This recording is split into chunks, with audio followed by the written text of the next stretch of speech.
పాకిస్తాన్కి చైనా అండగా ఉంటుందా, తగినటువంటి ఇవన్నీ సమకూరుస్తుందా అంటే 62లో ఒకసారి మనతో శత్రుత్వం పెట్టుకుంది, 67లో మన చేతుల్లో తన్నులు తింది, దాంతో ఆగిపోయింది చైనా.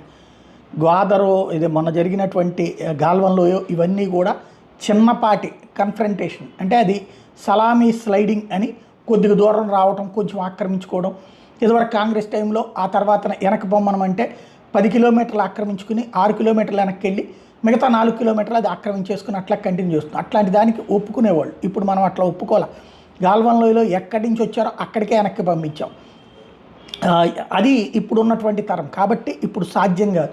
వాస్తవంగా ఈవెన్ ఇప్పుడు పాకిస్తాన్కి కొంత సాయం చేయొచ్చును, ఆర్థికంగానో ఆయుధపరంగానో. కానీ ఫ్రంట్ లైన్ వార్ వస్తే పాకిస్తాన్కి పెద్ద ఎత్తున చైనా సహకరించడం అసాధ్యమైనట్టు. ఎందుకంటే మనకి పాకిస్తాన్కి